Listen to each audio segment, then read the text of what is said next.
সরকারি চাকরি সংশোধন অধ্যাদেশ ২০২৫ অনুমোদনের প্রতিবাদে বিভিন্ন মন্ত্রণালয় ও বিভাগের কর্মচারীদের চলমান আন্দোলনের মধ্যেই প্রশাসনের প্রাণকেন্দ্র সচিবালয় ঘিরে কঠোর নিরাপত্তা ব্যবস্থা নেওয়া হয়েছে। মোতায়েন করা হয়েছে সোয়াত ও বিজিবি সদস্যদের। মঙ্গলবার সকালে এ চিত্র দেখা গেছে। ওই এলাকায় গিয়ে দেখা যায় সচিবালয়ের গেটের সামনে অতিরিক্ত আইন শৃঙ্খলা বাহিনী নিয়োজিত রয়েছেন।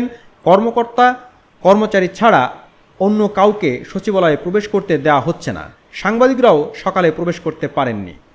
এর আগে সোমবার স্বরাষ্ট্র মন্ত্রণালয় জানায় সচিবালয়ে মঙ্গলবার সব ধরনের দর্শনার্থীর প্রবেশ বন্ধ থাকবে। এক বিজ্ঞপ্তিতে স্বরাষ্ট্র মন্ত্রণালয়ের জননিরাপত্তা বিভাগ থেকে এই সিদ্ধান্ত জানানো হয়েছে। এতে আরও বলা হয়, অনিবার্য কারণবশত মঙ্গলবার সচিবালয়ে সব ধরনের দর্শনার্থী প্রবেশ বন্ধ থাকবে। এ বিষয়ে প্রয়োজনীয় ব্যবস্থা নিতে সংশ্লিষ্ট ব্যক্তিদের অনুরোধ করা হলো। সরকারি চাকরি সংশোধন অধ্যাদেশ ২০২৫ অনুমোদনের প্রতিবাদে সোমবার উত্তাল ছিল সচিবালয়, মঙ্গলবারও একই পরিস্থিতি। একই সঙ্গে ক্রমশ সারা দেশেই এই আন্দোলন ছড়িয়ে পড়ছে। অনেক কর্মকর্তা কর্মচারী এই আন্দোলনের সঙ্গে একাত্ম ঘোষণা করেছেন। শেষ পর্যন্ত এর গতি প্রকৃতি কোন দিকে যায় সেটি দেখার বিষয়। তবে সরকারের পক্ষ থেকে এই অধ্যাদেশ বাতিল নিয়ে এখন পর্যন্ত কোনো সিদ্ধান্তের কথা জানানো হয়নি।